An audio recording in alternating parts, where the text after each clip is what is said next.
Hello and welcome to How to Grow Your Business with Kevin Willett. As you can see, I got my buddy Steve DeVries with us. Steve is a business coach over at Focal Point. Good morning, Steve. Thanks for taking the time to come on the show. Thanks for having me on, Kevin. I appreciate it.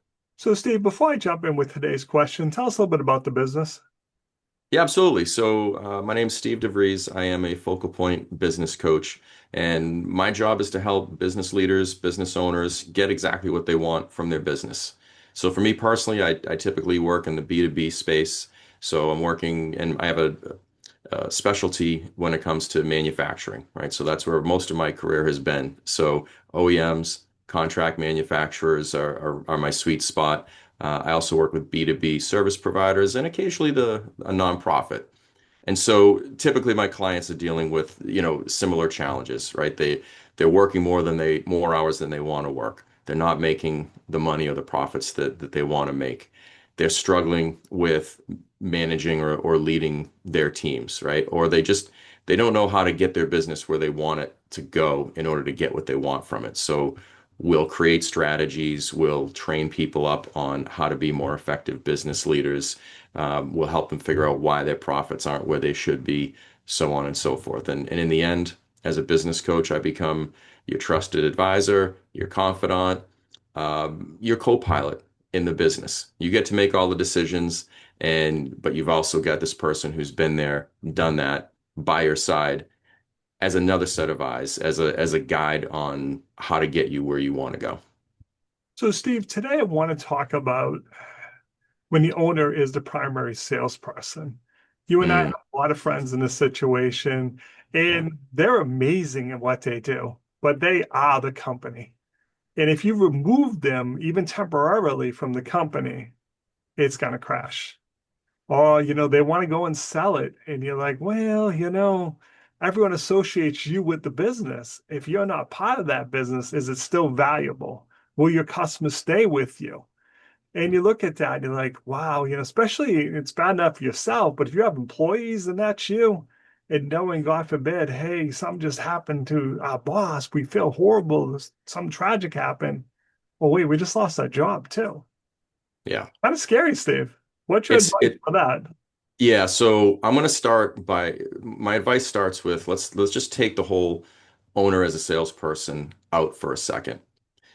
For me, what the one thing that I try to impress upon all of my clients when we're talking about leadership is the idea behind being a business leader is to develop your team to the point where you have made yourself replaceable, right? Not just for a couple of days, not just for a week or two while you're on vacation, but so that that business can actually operate indefinitely without you.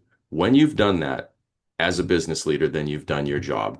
You've done everything that you can to ensure that that business is going to be, an ongoing entity beyond your time with it. So that should be goal number one. Now, specifically with the person who's out there running the business and selling for the business at the same time. One of the biggest hurdles that I've seen with my small business clients is feeling like they have to be experts at everything and do everything. And what happens is you stunt the growth of the people around you. And so if you're a startup, if it's you and like one or two other people, yeah, you got to be involved in everything. But at every opportunity, you should be teaching the people in your organization how to do more. You have to learn how to delegate. So you might be the best salesperson for that business, and that's okay. But if you're the best salesperson and you're the best operator and you're the only financial person in the business, right? And you're trying to do HR and you're trying to do marketing, all the things, then that business is just a house of cards ready to go as soon as you pull one out, right? And so if you need to be out there selling, that's fine. But the first thing I would tell you is start developing the team so that you don't have to worry about being in the operation as well. Find a good right-hand person, right? Some people call them general manager, some people call them operations manager, but someone who can manage the majority of the workforce on the day-to-day basis to allow you to go out and sell.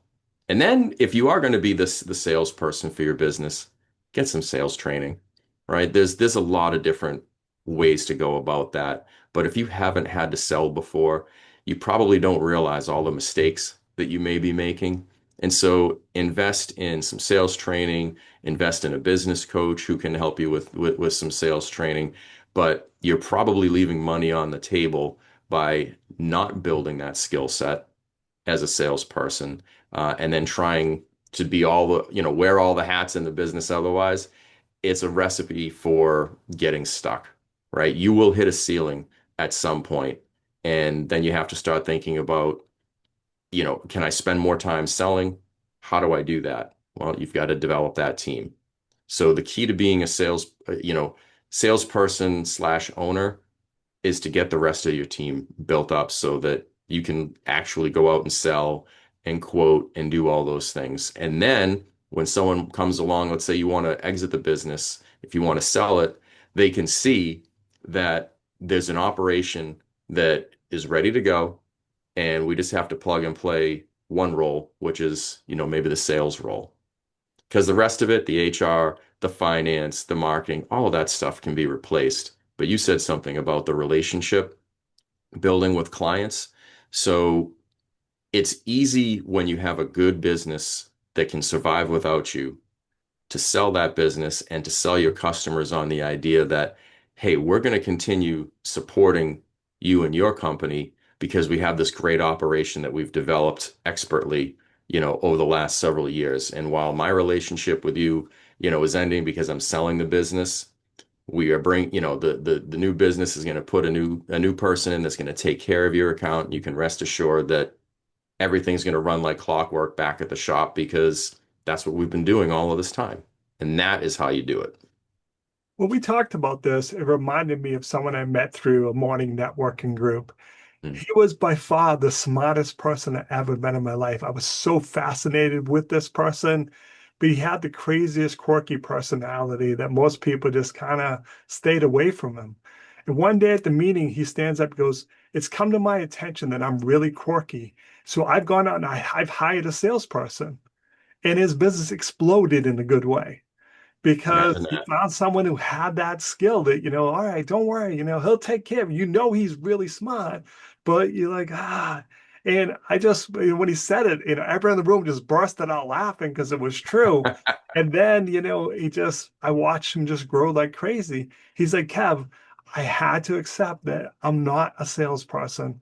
I'm by far the best technical, I mean, he was just so smart. It was just scary. That's why I was fascinated by him, but you wouldn't put them with customers.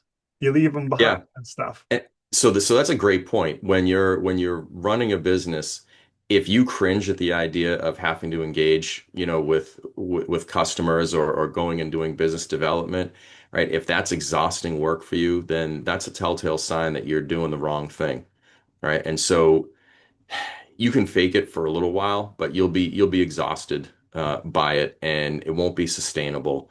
And so then you get into it. If you don't do something about it, like your friend did, and hire someone who is energized by the idea of doing business development and selling, then you're going to get into this vicious cycle where you do a bunch of it for a little while till you can't take it anymore, and then your pipeline dries and everything goes down, and boom, your pipeline goes up, right? And you're exhausted, and then you come back and it goes back down. That is not a recipe to grow your business.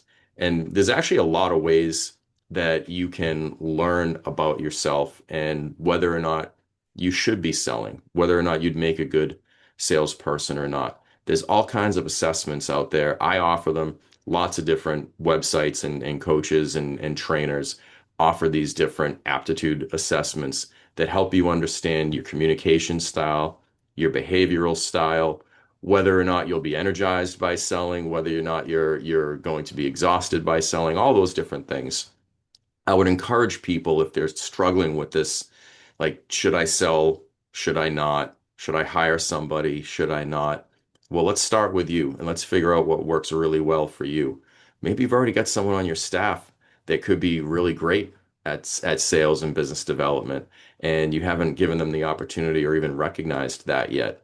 And so there's a lot of different ways to do it, but I would recommend start with an assessment on yourself and figure out what are your strengths if you're not familiar, if you're not really sure.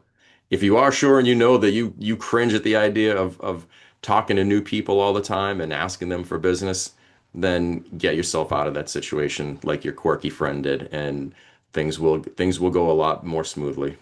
So, Steve, if people have questions about this topic, what's the best way to reach out to you, my friend?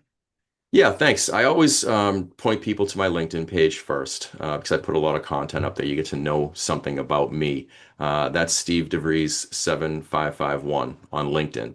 My website, stevedevries.focalpointcoaching.com, or just give me a call on my business line, 603-277-3288. Steve, I appreciate you taking a few minutes to call the show. And as always, thanks for being my friend. It's my pleasure. Thanks for being my friend, Kevin.